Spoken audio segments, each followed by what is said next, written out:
Conakry, 12 juillet 2018, au sommaire de cette édition, le respect des engagements actifs entre la Guinée et la Banque mondiale. La question est au centre des entretiens entre le Premier ministre chef du gouvernement et le représentant résident de la Banque mondiale en Guinée. Bientôt, la création d'une aire protégée le long des fleuves Bafing et Falémé. Le projet est en élaboration. Les acteurs concernés par ce projet se concertent ici, à Conakry. Et puis, H 2018, les opérations de vaccination contre la fièvre jaune et la méningite ont débuté à Conakry. Elles concernent tous les candidats au pèlerinage de cette année.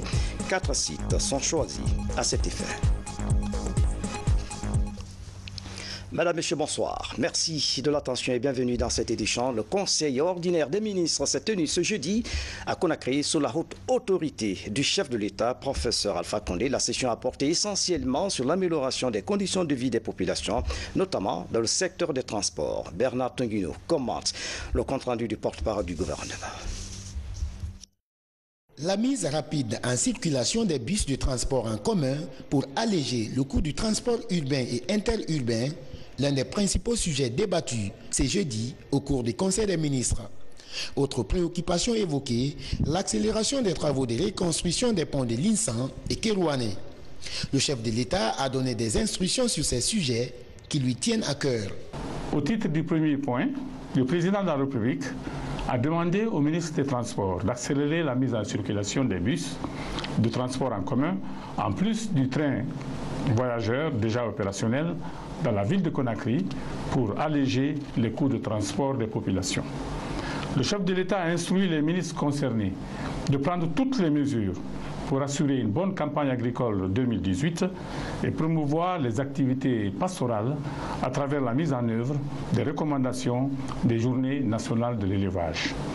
Le chef de l'État a demandé au ministre des Travaux publics d'accélérer la reconstruction des ponts de Linsan et de Kerouané et d'élaborer un plan de maintenance et de sécurisation de l'ensemble des ouvrages de franchissement. Le président de la République a insisté sur le renforcement des brigades de surveillance et de sécurisation des domaines publics maritimes. Le président de la République a invité le secrétaire général aux affaires religieuses de veiller aux consignes liées à l'hébergement et au séjour des pèlerins guinéens à la Mecque. Au titre des communications, le ministre de l'Unité nationale et de la citoyenneté s'est exprimé sur le projet de décret fixant les statuts de l'Agence nationale de la promotion du civisme et de la nation. Le ministre de la Jeunesse et de l'Emploi jeune, quant à lui, plaide pour le renforcement des capacités financières du Fonds national pour l'insertion des jeunes. Les mesures d'urgence d'assainissement public ainsi que les mesures d'accompagnement suite à l'augmentation du prix du carburant ont été abordées par le Conseil des ministres. Le ministre des Travaux publics fait un compte-rendu de la commission interministérielle relativement aux mesures d'urgence d'assainissement. Il a présenté le bilan des 30 jours prévus par le programme d'urgence, tout en mettant en exergue les difficultés et le contexte de crise sociale qui ont caractérisé le déroulement de la campagne d'assainissement. Le Conseil a encouragé les efforts consentis et a apprécié les résultats obtenus. Le Conseil a demandé une meilleure implication des élus locaux, maires et quartiers, à travers le ministère de l'administration du territoire et de la décentralisation. Le ministre en charge de l'emploi et du travail fait le compte-rendu des négociations avec les organisations socio-professionnelles sur l'augmentation du prix du carburant et les mesures d'accompagnement. Le ministre a présenté les axes de discussion et les difficultés liées à la rigidité de certaines positions défendues par les représentants syndicaux. Le Conseil a demandé de continuer le dialogue tout en privilégiant le respect des lois, la paix et la quiétude sociale. Pour la fluidité du transport dans la capitale, le chef du dit département a présenté une série de mesures en cours, notamment la relance du contrôle technique automobile, l'élaboration d'un plan national de sécurité routière et la mise en place d'un système de gestion efficace des titres et documents de transport crédibles et infalsifiables. Dans l'actualité encore, audience à la primature, le Premier ministre chef du gouvernement a reçu le représentant résident de la Banque mondiale en Guinée.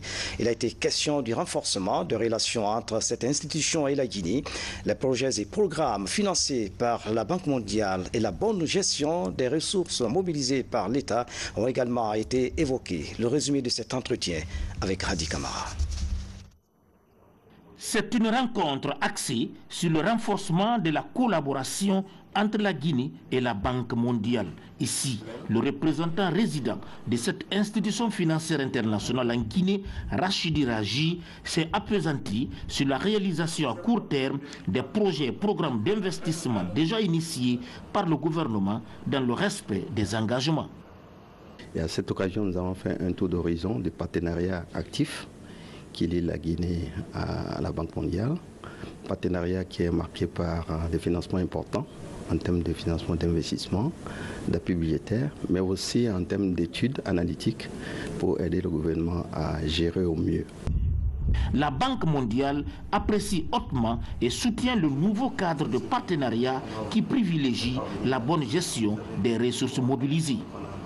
J'ai profité aussi de l'occasion pour informer ou réinformer son Premier ministre de l'approbation récente, le 7 juin, par notre conseil d'administration du nouveau cadre de partenariat pour 6 ans entre la Guinée et la banque. Quel cadre est marqué par une accélération des engagements, puisque le cadre propose de passer d'un programme clôturé d'1 demi-milliard à un programme de 1,5 milliard. Et son Excellence a apprécié, mais nous avons discuté alors des enjeux, parce que c'est bon d'avoir des objectifs aussi ambitieux. Il faut discuter des enjeux. En particulier, on a beaucoup discuté de la capacité de mise en œuvre. Dr Ibrahima Kassori Fofana, Premier ministre, a exprimé la volonté du gouvernement d'accélérer le processus des réformes engagées. Il œuvre aussi à l'amélioration de la capacité d'absorption des ressources mises à disposition. Une bonne nouvelle pour les hommes d'affaires et autres investisseurs guinéens. La Commission nationale OHADA Guinée s'engage à les aider à recouvrir leurs créances. La question fait l'objet de discussions à l'occasion des 6e journées de l'OHADA, l'Organisation pour l'harmonisation du droit des affaires en Afrique, qui se tiennent à Conakry. Magistrats et autres praticiens du droit réfléchissent aussi sur l'amélioration d'un cadre juridique favorable aux investissements en Afrique. Tierno Younoussaba suit les travaux. La Guinée est dans la dynamique de vulgarisation du droit OHADA. À l'image de 16 autres pays de l'espace, la Commission nationale OHADA Guinée tente de construire un environnement juridique et judiciaire en faveur des opérateurs économiques. Cette rencontre de professionnels de la justice et praticiens de droit vise à apporter des solutions en matière de recouvrement des créances. Ces 6e journées OHADA Guinée devraient aboutir à des recommandations devant encourager les hommes d'affaires à investir dans le pays. Les gens demandent des prêts, ça peut être des prêts bancaires ou bien des prêts auprès des individus. Et le remboursement de ces prêts pose problème. Donc, pour vaincre la mauvaise foi d'un débiteur, l'OHADA a prévu un acte uniforme, qu'on appelle acte uniforme relatif aux procédures simplifiées de recouvrement et des voies d'exécution, qui permet donc aux créanciers impayés de pouvoir utiliser la procédure d'injonction de payer, par exemple, pour entrer très rapidement, pour recouvrer très rapidement sa créance. C'est un accompagnement qui est historique. L'OIF est aux côtés de la Guinée et de la Commission nationale OHADA depuis 2011. 2011 étant la première année de ces journées. Nous en sommes à la 6e édition et le principe a été tout au long de ces années, et en 2014 encore quand était reconnue la CNO, d'avoir un appui substantiel de manière à ce que les magistrats et les praticiens du droit de Guinée maîtrisent ces normes et puissent les appliquer au profit de l'économie guinéenne et des citoyens guinéens. Le droit OHADA est un vecteur de développement commun à 17 pays d'Afrique. La Guinée, membre de cette organisation depuis 2000, veut se tailler une place de choix dans la gestion des contentieux et autres différends liés aux investissements. Quand une entreprise nationale ou étrangère, quand une banque nationale ou étrangère a beaucoup de créances qui n'ont pas pu être récupérées. Ça met à mal cette banque. Donc la problématique de ce droit, c'est aussi d'apporter des solutions, de trouver des solutions à ce type de contentieux. La rencontre connaît la présence de quelques pays membres de l'OHADA et autres partenaires de l'institution. Les assises de Conakry pourraient contribuer à améliorer la croissance dans les États partis à travers une meilleure protection des opérateurs économiques. Une mission d'experts turcs séjournant en Guinée. Objectif, finaliser le projet de construction d'un abattoir moderne à Conakry. L'appui technique de la Turquie augure de l'espoir chez les bénéficiaires. Les précisions dans ce reportage de Sekou Souma. Depuis 2014, les travaux de cet abattoir ont démarré suite à la passation de marché en consultation restreinte conformément au code de marché public en vigueur. Sur un domaine de 4 hectares avec une capacité de 250 têtes de bœufs par jour pour un coût initial d'environ 25 milliards de francs guinéens. Jusqu'à ce stade, les travaux sont réalisés par l'entreprise Jura Mariteg. Cet abattoir est un signe de modernisation de l'élevage. Cet abattoir a toutes les caractéristiques d'un abattoir moderne. Il est pourvu d'une station d'épuration, une station de traitement des déchets. Il est pourvu d'un système de conservation aux chambres froides. Il est pourvu d'un abattage conformément au rite halal musulman qui se fait vraiment dans les normes d'hygiène appropriées. Donc vraiment la modernité est là. Et quand on ajoute l'initiative du président de faire l'insémination, de faire le mixage entre les races exotiques et les races locales pour que nos animaux ressortent du poids normal, vraiment ça ne peut être quelque chose à saluer et à encourager. Cette mission est soutenue par la coopération guinéo-turque. Notre présence ici sur le terrain, c'est de venir évaluer les réalisations qui ont été déjà effectuées. Nous sommes fin prêts à accompagner le gouvernement guinéen à accomplir leur mission pour le bonheur de sa population. Pour la modernisation de l'élevage et l'allègement du panier de la ménagère, l'initiative présidentielle d'appui au développement rural est le socle pour le soutien de l'engagement du professeur Alpha Condé. Le chef de l'État, toujours dans sa volonté de mettre cet abattoir à la disposition des populations guinéennes, a contacté les partenaires turcs pour venir nous aider à achever cet abattoir. C'est nécessaire qu'on ait un abattoir moderne et qui puisse fournir aux populations locales de la viande de très bonne qualité. Quand je parle de qualité, ça inclut la santé et tout ce qu'il y a derrière ce mot. La présente mission, après une première évaluation, est en train de mettre en place le dispositif pratique de finalisation du chantier à travers le partenariat public-privé. Arrêté en 2015, avec un taux d'exécution de 93% suite à des difficultés financières, les travaux du grand abattoir de Conakry devraient reprendre bientôt. Les ministres en charge de la décentralisation des mines, du budget et des finances viennent de signer un arrêté conjoint portant sur l'application de l'article 165 du Code minier. À travers cette signature, l'Agence nationale de financement des collectivités ANAFIC fonctionnera à l'aide d'un fonds qui sera alimenté par les 15% du revenu minier. Explication, Momelamine Camara. En Guinée, il existe désormais un mécanisme pérenne de financement des collectivités décentralisées. L'ANAFIC, cette nouvelle agence nationale de financement des collectivités locales, est mise en place pour renforcer les capacités opérationnelles des municipalités du pays. Pour ce faire, l'expertise du PACV, programme d'appui aux communautés villageoises, s'avère nécessaire. Nous sommes là pour garantir les modalités de gestion, d'utilisation et de contrôle de ces ressources par les collectivités locales. Et les outils déjà testés du PACV, le programme d'appui aux communautés villageoises, vont être utilisés par l'ANAFIC auprès des collectivités. Déjà, des études sont en cours financées par la Banque mondiale sur l'application de ces études sur les communes urbaines. Dans une synergie d'action pour la réussite de l'agence, les départements concernés signent l'arrêté conjoint portant l'application de l'article 165 du Code minier. Ainsi, le Fonds national de développement local sera désormais alimenté par les 15% du revenu minier, comme le prévoit le Code minier. Lorsque nous donnons de la substance à la décentralisation, que nous donnons les moyens à ces collectivités de fonctionner. Cela crée moins de pression sur les exploitations minières parce que le développement à la base est de nature à faciliter la cohabitation entre les sociétés minières et les collectivités.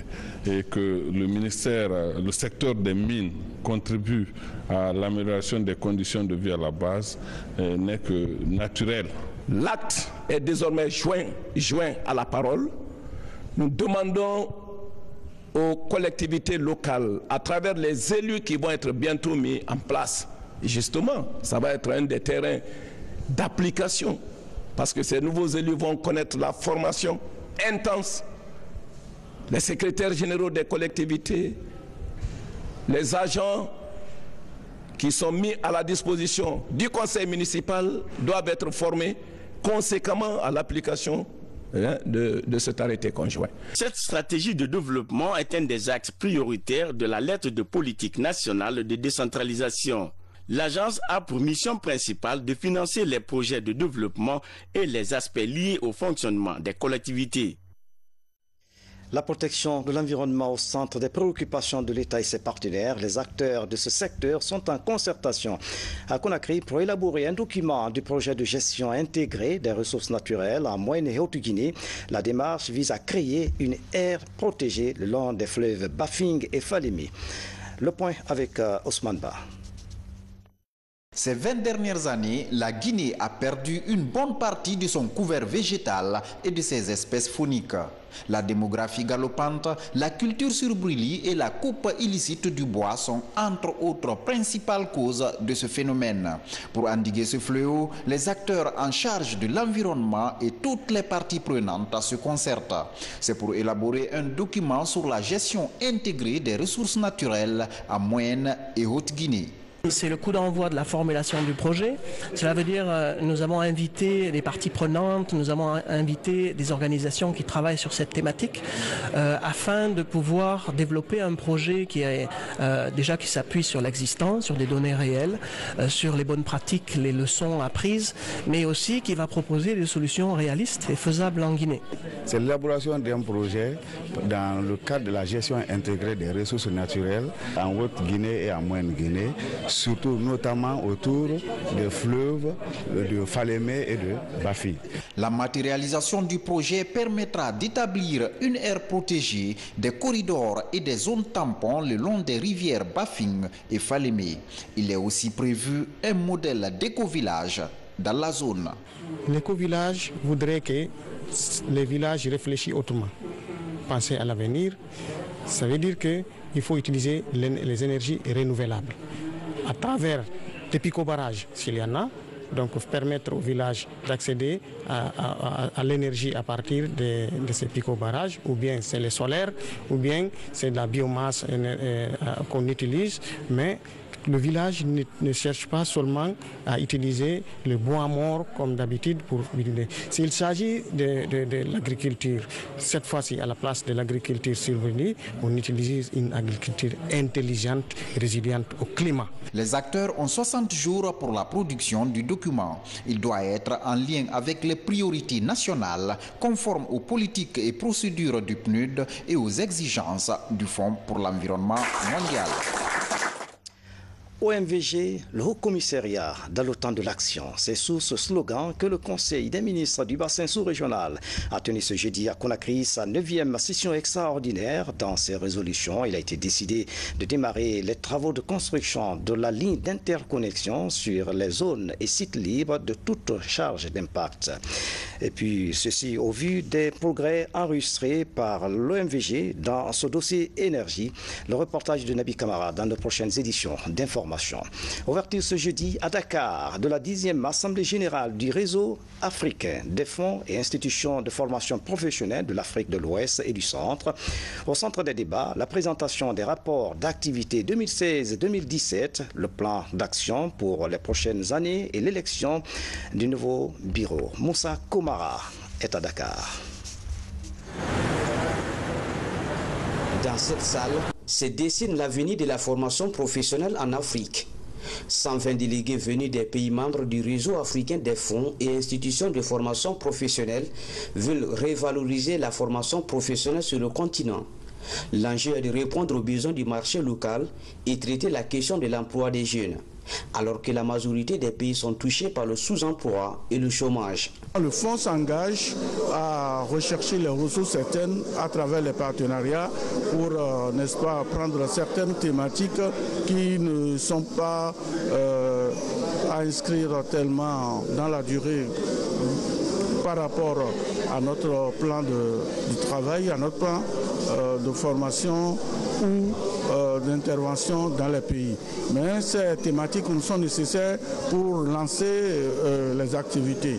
L'urgence en Afrique de l'Ouest et du Centre est d'intensifier les mécanismes d'insertion professionnelle des jeunes, souvent oubliés par les politiques. Pendant que les ressources allouées au secteur restent insuffisantes pour développer le capital humain. À Dakar, une réforme de l'enseignement technique est envisagée. Nous, au Sénégal, il a fallu cette volonté politique et cette vision dès 2012 où nous n'avions que 5% de cette taxe. En 2012.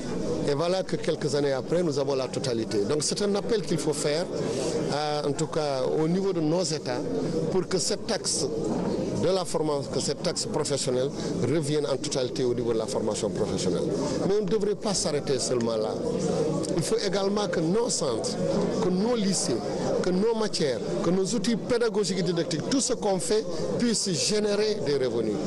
En termes de formation professionnelle et de mobilisation des ressources, l'Office guinéen de la formation et du perfectionnement professionnel est perçu comme un modèle de réussite. L'occasion pour ses responsables de présenter l'expérience guinéenne aux experts du continent. Aujourd'hui, l'approche par compétences en formation professionnelle est le passage obligé pour sortir de cette situation dans laquelle la plupart des pays africains vivent. C'est-à-dire orienter désormais la formation vers les entreprises pour que sortir de nos jeunes qu'il n'y ait pas de difficultés d'insertion professionnelle. La Guinée va absolument recommander la mise en œuvre de l'APC dans tous les secteurs de la formation professionnelle et technique. La rencontre de Dakar va durer 2 jours. L'occasion pour les 12 pays membres du réseau africain des fonds et institutions de formation professionnelle de renouveler le bureau exécutif. Le Niger et le Sénégal sont les 2 pays candidats en lice. Moussa Koumara, merci et très bon séjour à Dakar. Dans l'actualité nationale, en plus bref, l'installation ce jeudi du nouveau directeur général des chargeurs, Bani Sangaré, s'engage à imprimer une nouvelle dynamique à cet office. C'est le premier élément des nouvelles locales traitées sous forme de télégramme en image signé de Maurice Sidibi.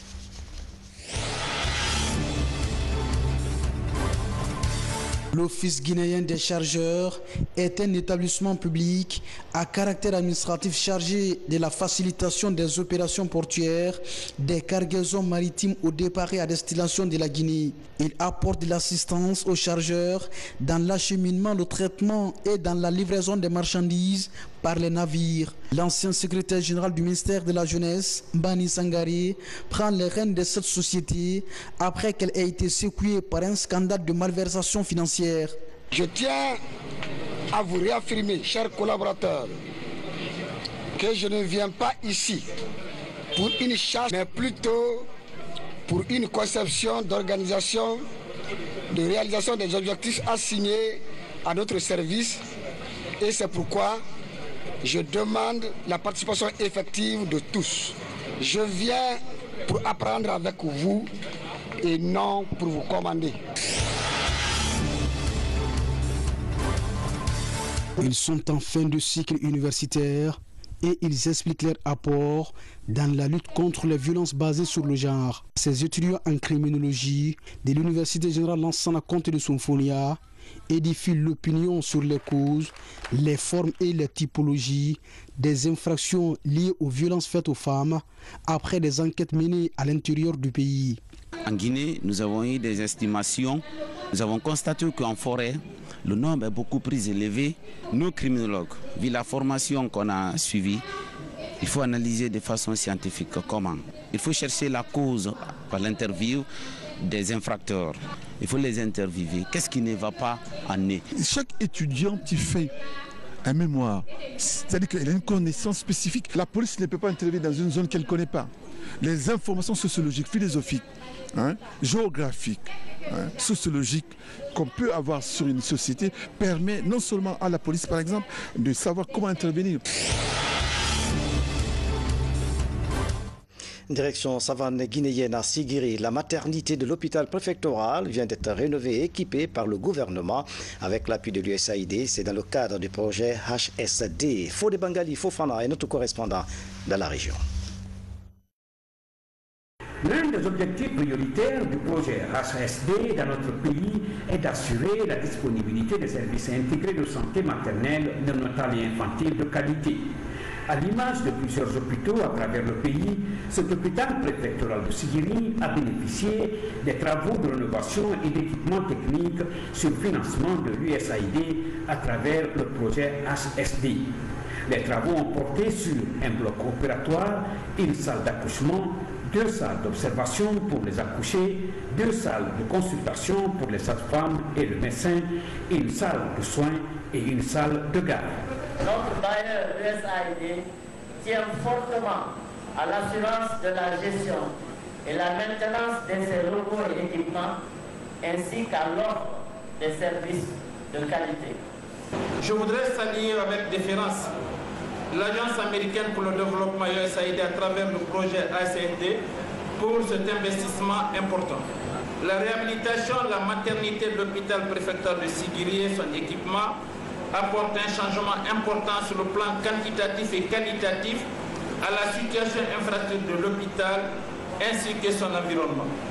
Le ministère de la Santé reçoit ces infrastructures rénovées pour offrir des prestations de qualité aux pauvres mères et aux nouveau-nés, le personnel ayant reçu du projet une formation très appropriée. J'exprime les sincères reconnaissances et remerciements du ministère de la Santé à l'USAID pour les efforts investis dans la rénovation de cette infrastructure, son équipement et la formation des prestataires, donnant ainsi un cadre idéal de travail aux prestataires, un environnement plaisant de séjour et rassurant aux patients. Le personnel de santé de cet établissement hospitalier en général, du personnel de la maternité et de la direction de l'hôpital en particulier, ont exprimé leur volonté et leur engagement à prendre toutes les mesures idoines pour assurer un usage rationnel de cet édifice et sa maintenance régulière. Nous excusons pour la qualité de ce reportage. Âge 2018, la vaccination des pèlerins contre la fièvre jaune et la méningite a été lancée mercredi à la grande mosquée Faisal de Conakry. Cette opération est suivie de sensibilisation des pèlerins. 4 sites sont identifiés pour la vaccination des candidats au pèlerinage de cette année. Aboubakar Yabi. Après les inscriptions, l'heure est à la vaccination. Ici, à la grande mosquée Faisal, la campagne de vaccination contre la fièvre jaune et la méningite est lancée. Pour ces responsables en charge de l'organisation du Hajj 2018, c'est une obligation pour tout pèlerin d'avoir une bonne condition physique. D'où l'organisation de ces opérations de vaccination. La vaccination fait partie des activités préparatoires du Hajj. Le Hajj lui-même se déroule en Arabie Saoudite, mais il y a des étapes préparatoires, il y a des préalables. Un des préalables, c'est la vaccination du pèlerin pour le sécuriser par rapport à certaines maladies, certaines épidémies qui peuvent sévir en Arabie Saoudite. Il est obligatoire pour tout candidat pèlerin de prendre ce vaccin-là, sinon il n'est même pas reçu au lieu saint de la Mecque, parce que vous savez que le plus grand regroupement mondial, c'est celui du pèlerinage. Donc on ne se permettra pas d'aller là-bas sans être prémuni d'un certain nombre d'éventualités. Ces opérations de vaccination sont réalisées par des agents déployés par le ministère de la Santé. Pour cette année, de nouvelles dispositions sanitaires sont prises afin de faciliter le Hajj, une épreuve physique à laquelle il est recommandé de mieux se préparer. Et on sait déjà que le côté vaccination technique, c'est le rôle régalien du ministère de la Santé. Et à partir de là, toutes les dispositions ont été prises par les 2 départements. D'abord pour que les vaccins soient disponibles à temps. Comparativement aux autres années, on a dit plus jamais nous allons vivre les situations comme l'année dernière ou les autres années passées. Après avoir reçu des premières doses de vaccin, ces candidats au pèlerinage sont aussi sensibilisés sur les principes liés aux différents rites. C'est pour donner les principes de rite de Hajj et comportement de nos pèlerins au sein du monde islamique là-bas. En Arabie Saoudite, c'est très important pour donner l'image, les bonnes images de notre pays au monde islamique. 4 sites sont retenus ici à Conakry. Il s'agit de l'enceinte de la grande mosquée Faisal, le centre de prévention au niveau du pont 8 novembre, la mosquée Fofana à Matoto, la mosquée turque de Koloma, mais aussi la mosquée Al-Arameid de Kountia.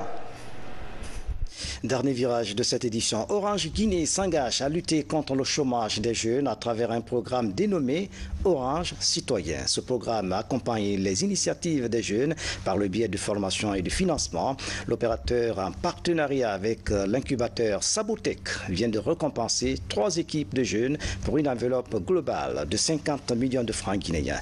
Maïmouna Belayalo signe ce public reportage. Parmi les opportunités qu'offre Orange Guinée à sa clientèle, il y a aujourd'hui le programme Orange Citoyen. Ce programme, en partenariat avec Sabotec, a lancé en janvier dernier, lors du Hackathon Orange, une compétition qui a opposé 11 startups avec des projets de développement divers. Il y a eu un accompagnement financier, ils ont reçu des dotations financières, ils ont reçu du matériel informatique, ordinateur ou tablette, et en plus de tous ces éléments, ils ont bénéficié aussi d'une formation financée par Orange au sein de l'incubateur Sabotec. Ce sont des startups issues du concours Hackathon d'Orange Guinée qui a été organisé en février dernier. Et donc ces startups ont été lauréates et elles ont été accompagnées par Sabotec pour concrétiser leurs projets. Ce concours en ligne a permis de distinguer 3 startups, dont Speed Eat, une plateforme spécialisée dans la commande, la vente et la livraison des aliments au restaurant de Conakry, et AgroBalal qui associe microcrédit et financement participatif dans le domaine agricole. C'est nos vieux rêves qu'on a réalisés aujourd'hui. C'est un grand jour. Depuis l'université, mes amis et moi avions ce rêve d'entreprendre, ce rêve de résoudre des problèmes pour contribuer au développement de notre pays. Le message que je vais passer aux jeunes, parce que c'est nous qui sommes la relève de ce pays, je veux leur dire qu'il faut vraiment batailler parce que c'est pas facile. Et qu'il y ait plusieurs initiatives, les projets, quand vous les avez, présentez-les. Il ne faut pas vous dire que non, que parce que vous avez un projet, d'autres personnes ne veulent pas parce qu'ils se disent qu'on va les voler.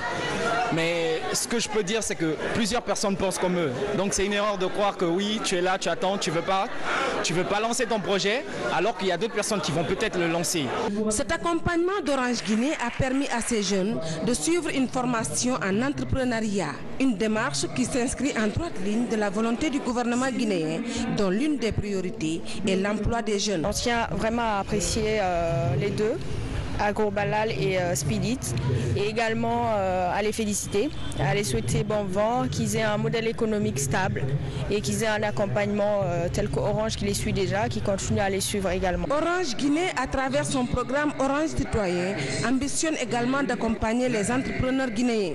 Ce à travers des prix qui seront décernés aux 3 meilleurs entrepreneurs du pays.